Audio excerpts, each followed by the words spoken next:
গণমিছিল ও দ্রোহ যাত্রায় উত্তাল রাজপথ, বৃষ্টি মাথায় শিক্ষার্থী পেশাজীবীদের বিক্ষোভ। উত্তরায় বিক্ষোভকারী ছাত্রলীগ পুলিশ সংঘর্ষ, হত্যাকাণ্ডের বিচার ও আটককৃতদের দ্রুত মুক্তি দাবি।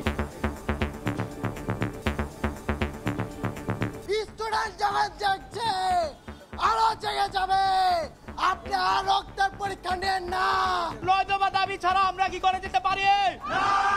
আমরা আপনাদের সন্তানের মতো আমাদের ভাইদের বুকে আর গুলি চালাবেন না। ছাত্ররা যতবার রাস্তায় নেমেছে আমাদের দাবি কখনো অপূরণীয় ছিল না। বাসা থেকে ধরে নিয়ে যাচ্ছে, নিরাপত্তা কোথায়? আমার ছাত্র ছাত্রীরা, আমার সন্তানরা কেন এইভাবে মারা যাবে? আমার মা আসছে আমার নিশ্চয়তার জন্য, আমি আসছে আমার বাচ্চার নিশ্চয়তার জন্য।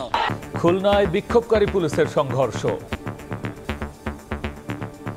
ঢাকায় বিভিন্ন মামলা গ্রেফতার 42 এইচএসসি পরীক্ষার্থীর জামিন। দেখছিলেন প্রধান শিরোনাম। সন্ধ্যার সময় সঙ্গে আছি আমি গোলাম রাব্বি। এবার অন্যান্য শীর্ষ সংবাদ। শিক্ষার্থীরা সরকারের প্রতিপক্ষ নয়, তাদের ব্যবহার করে ফায়দা লোটার অপচেষ্টা একটি মহল, বললেন ওবায়দুল কাদের। তদন্ত করে প্রতিটি হত্যার বিচারের আশ্বাস।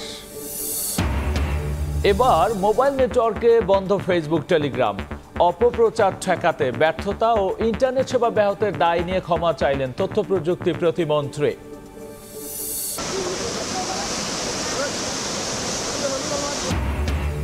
মুহুরী নদী বাঁধ ভেঙে ফেনীতে লোকালয়ে হুহু করে ঢুকছে পানি। টানা বৃষ্টিতে হাঁটু পানিতে তলিয়ে বরিশাল নগরী, চরম দুর্ভোগে হাজার হাজার মানুষ।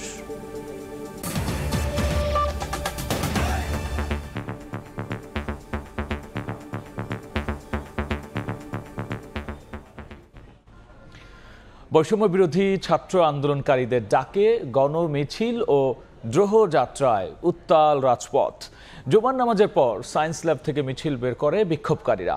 9 দফা দাবিতে স্লোগান দেন তারা। দাবি আদায় না হওয়া পর্যন্ত এই কর্মসূচি চালিয়ে যাওয়ার হুঁশিয়ারি দিয়েছেন শিক্ষার্থীরা। বিস্তারিত জানিয়েছেন রাইদুল ইসলাম শুভ।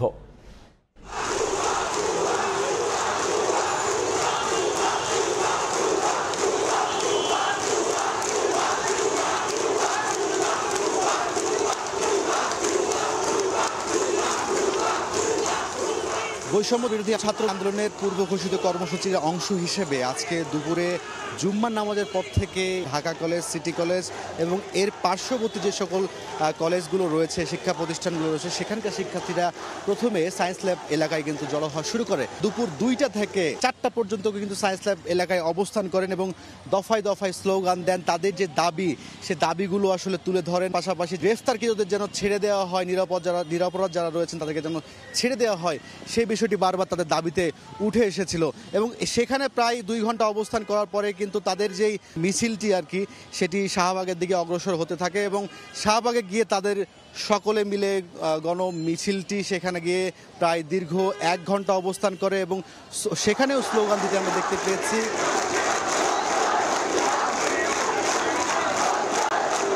তারা বারবার করে একটি কথাই বলছিলেন যে তাদের যে দাবিটি রয়েছে সেই দাবি সম্পূর্ণ না হওয়া পর্যন্ত তারা রাজপথ ছেড়ে যাবে না।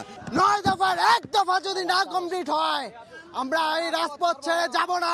আমাদের আন্দোলন চলছে, চলবে। পুলিশ ভাইদেরকে বলবো, আশা করবো আপনারা আমাদের যৌক্তিক দাবিতে আমাদের সাথে ঐক্যবদ্ধ হবেন। আইন শৃঙ্খলা বাহিনী সহিংসতা ঘটনা যেন না ঘটে সেই বিষয়টি মাথায় রেখে কিন্তু পুরো এলাকাটি, সায়েন্স ল্যাব এবং শাহবাগ এলাকাটি তাদের নিয়ন্ত্রণে রাখার চেষ্টা করেছে। এক কথায় বলতে চাই, দুপুরের পর থেকে যে শিক্ষার্থীদের আন্দোলন সেটি তারা শান্তিপূর্ণভাবেই পালন করেছেন, তাদের দাবিগুলো বারবার করে উত্থাপন করেছে। তো সব কিছু মিলে এই ছিল আমার কাছে এই শাহবাগ থেকে সবশেষ। রাইদুল ইসলাম শুভ, সময় সংবাদ, ঢাকা।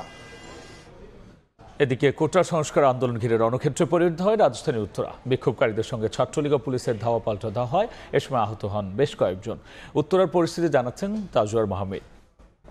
উত্তরা 11 নম্বর সেক্টরে দুপুরের পর থেকে অর্থাৎ জুম্মার নামাজের পর থেকে এখানে সাধারণ শিক্ষার্থী এবং তাদের সাথে পুলিশের এক ধরনের সংঘর্ষ বাধে এবং প্রায় ঘণ্টাখানেক ধরে সেই সংঘর্ষ চলে। আমরা সামাজিক যোগাযোগ মাধ্যমে কয়েকটি ছবি দেখেছি যেখানে হতাহতের কিছু ঘটনার চিত্র আমাদের সামনে এসেছে। তবে বর্তমানে যে পরিস্থিতি, অর্থাৎ এখন যে পরিস্থিতি, আসলে ঘটনার 2-3 ঘন্টা পর দেখা যাচ্ছে যে সেনাবাহিনীর উপস্থিতি হয়েছে এবং সাজোয়া যান নিয়ে সেনাবাহিনী এখানে উপস্থিত হয়েছে এবং সেনাবাহিনীর বিপুল সংখ্যক সদস্য এখানে উপস্থিত হওয়ার পর এখন পরিস্থিতি অনেকটাই স্বাভাবিক এবং এখন কোনো ধরনের গোলযোগ এখানে নেই।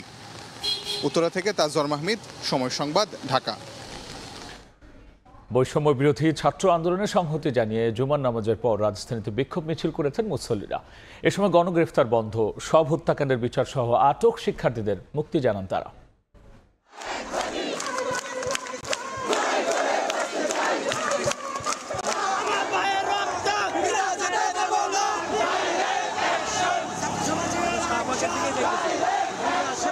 ক্ষোভ আর বিভিন্ন দাবির স্লোগানে উত্তাল রাজপথ, মিছিলে মিছিলে ছুটির দিনে মুখর অলিগলি।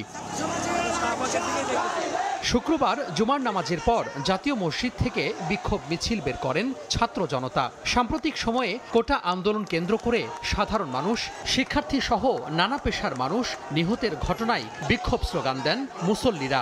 মিছিলটি পল্টন মোড় থেকে প্রেসক্লাব হয়ে মৎস্য ভবন দিয়ে শাহবাগ মোড়ে অবস্থান নেয়। আবারও একই পথ দিয়ে প্রেসক্লাবে গিয়ে জড়ো হন আন্দোলনকারীরা। এ সময় সব হত্যাকাণ্ডের বিচার, গণগ্রেফতার বন্ধ, আটক শিক্ষার্থীদের মুক্তিসহ নানা দাবি তুলে ধরেন সাধারণ মানুষ। এই যে নিরীহ মানুষ, তারা যে আজকে মারা গেল, এই দায়ভার কে নিবে? যাদেরকে মনে করেন মেস থেকে ধরে নেওয়া হয়েছে, বিভিন্নভাবে ধরে নেওয়া হয়েছে, এক নম্বর হচ্ছে তাদের মুক্তি। এদিকে শুক্রবার দুপুরে জাতীয় প্রেসক্লাবের সামনে একই দাবিতে জড়ো হন শিক্ষক, সাংস্কৃতিক কর্মী, চিকিৎসক, আইনজীবী, বুদ্ধিজীবী সহ নানা শ্রেণী পেশার মানুষ। পরে দ্রোহযাত্রা নামে বিক্ষোভ মিছিল শুরু হয়। এটি প্রেসক্লাব থেকে শুরু করে বিভিন্ন সড়ক প্রদক্ষিণ করে কেন্দ্রীয় শহীদ মিনারে শেষ হয়। ধরপাকড়, হামলা মামলা বন্ধ করতে হবে, জুলাই হত্যাকাণ্ডের বিচার করতে হবে। বিক্ষোভ কর্মসূচি থেকে দ্রুত কারফিউ প্রত্যাহার, শিক্ষা প্রতিষ্ঠান খুলে দেয়া সহ নানা দাবি তুলে ধরেন আন্দোলনকারীরা। যেই সন্তানকে আমি কখনো এসির নিচে থেকে বের করি না, আজকে সেই সন্তানকে নিয়ে আমি রাজপথে এসেছি। আমার মা আসছে আমার নিশ্চয়তার জন্য, আমি আসছে আমার বাচ্চার নিশ্চয়তার জন্য। প্রশাসন দিক থেকে সব দিক থেকে দেশটাকে সংস্কার করতে হবে। এর আগে সাম্প্রতিক সময়ে সহিংসতায় নিহতদের মাগফেরাত কামনা করে বাদ জুমা জাতীয় মসজিদ বাইতুল মোকাররমে মোনাজাত করা হয়। তোহা খান তামিম, সময় সংবাদ, ঢাকা। শিক্ষার্থীরা সরকারের প্রতিপক্ষ নয় জানিয়ে আওয়ামী লীগ সাধারণ সম্পাদক ওবায়দুল কাদের বলেছেন, শিক্ষার্থীদের মূল দাবি মেনে নেয়ার পরও একটি মহল সরকার বনাম শিক্ষার্থী গেম খেলে ফায়দা লোটার অপচেষ্টা করছে। সকালে রাজধানী ধানমন্ডিতে আওয়ামী লীগ সভাপতির রাজনৈতিক কার্যালয়ে সংবাদ সম্মেলনে তিনি এমন বক্তব্য দেন। শিক্ষার্থীদের প্রধান দাবি যেহেতু পূরণ হয়েছে, সেহেতু আমরা বিশ্বাস করি শিক্ষার্থীরা শ্রেণীকক্ষে পরীক্ষার হলে ফিরে যাবে।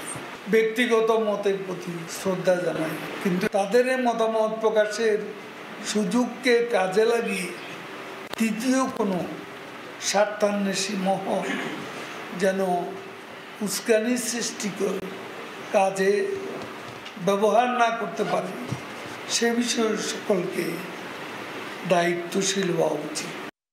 ইন্টারনেট সেবা ব্যাহত হওয়া এবং গুজব প্রতিরোধে ব্যর্থতার দায় নিয়ে প্রকাশ্যে ক্ষমা চেয়েছেন তথ্য প্রযুক্তি প্রতিমন্ত্রী জুনায়েদ আহমেদ পলক। নাটোরের সিংড়া উপজেলা আওয়ামী লীগের উদ্যোগে আয়োজিত আলোচনা সভায় তিনি একথা বলেন। এদিকে মোবাইল ইন্টারনেটে বন্ধ হলো ফেসবুক এবং টেলিগ্রাম। আমার তরুণ প্রজন্মের কাছে যদি আমার কোনো ভুল ত্রুটি হয়ে থাকে, আমি করজোড়ে প্রকাশ্যে আমি ক্ষমা প্রার্থনা করছি। এবং এই ইন্টারনেট ব্যাহত হওয়া, এই সোশ্যাল মিডিয়ার গুজব প্রতিরোধে ব্যর্থ হওয়া, এই সকল কিছু দায় এবং দায়িত্ব, ব্যর্থতা আমি নিজের কাঁধে তুলে নিচ্ছি এবং যে কোনো সিদ্ধান্ত আমি মেনে নেওয়ার জন্য আবারও প্রতিশ্রুতি আমি সকলের সামনে দিচ্ছি। গোটার মামলায় কারাগারে থাকা 42 এইচএসসি পরীক্ষার্থীর জামিন মঞ্জুর করেছেন আদালত। বিকেলে মুখ্য মহানগর হাকিম আদালতে 37 জন এবং চিফ জুডিশিয়াল ম্যাজিস্ট্রেট আদালতে 5 জনের জামিন শুনানি হয়। শুনানি শেষে প্রত্যেক শিক্ষার্থীকে 1000 টাকা বন্ডে জামিন মঞ্জুর করেন আদালত। চলমান আন্দোলনকে কেন্দ্র করে নাশকতার মামলায় গ্রেফতার এইচএসসি পরীক্ষার্থীদের কথা বিবেচনা করে শিক্ষা মন্ত্রণালয় থেকে পাঠানো তালিকা সাপেক্ষে জামিনের ব্যবস্থা করা হয়, এমনটাই জানান শিক্ষার্থীদের আইনজীবী সাইদুল ইসলাম। সন্ধ্যার সময় আরও থাকছে প্যারিস অলিম্পিকে রাতে Argentina France quarter final. High voltage match ঘিরে ফুটবল বেশি উত্তাপ, তীব্র প্রতিদ্বন্দ্বিতার আভাস। ফেনীতে ভাঙা বাঁধ দিয়ে মুহুরী নদীর পানি ঢুকে পড়ছে লোকালয়ে। এদিকে বৃষ্টির কারণে বরিশাল নগরীতে জলাবদ্ধতা তৈরি হয়েছে। ফেনীর মুহুরী নদীর পানি পরশুরাম পয়েন্টে বিপদসীমার 200 সেন্টিমিটার ওপর দিয়ে প্রবাহিত হচ্ছে। এতে শালধর এলাকায় বাঁধের ভাঙা অংশ দিয়ে পানি ঢুকে তলিয়েছে বাড়িঘর। এদিকে বৃষ্টিতে বরিশাল নগরীতে বেশিরভাগ এলাকায় তৈরি হয়েছে জলাবদ্ধতা। এতে চলাচলে দুর্ভোগের শেষ নেই বাসিন্দাদের। আগামী 10 দিন বৃষ্টি অব্যাহত থাকতে পারে বলে জানিয়েছে আবহাওয়া অফিস। দেখছেন সন্ধ্যার সময়। কাতার রাজধানী দোহার বৃহত্তম মসজিদে অনুষ্ঠিত হলো হামাস নেতা ইসমাইল হানিয়ার জানাজা। স্থানীয় সময় শুক্রবার জুমার নামাজের পর ইমাম মোহাম্মদ বিন আব্দুল ওয়াহাব মসজিদে জানাজার নামাজ আদায় করা হয়। কড়া নিরাপত্তার মধ্যেই হানিয়ার দ্বিতীয় জানাজা অংশ নেন লাখ লাখ মুসল্লি। এ সময় অশ্রুসিক্ত নয়নে প্রিয় নেতাকে শেষ বিদায় জানান ভক্তরা।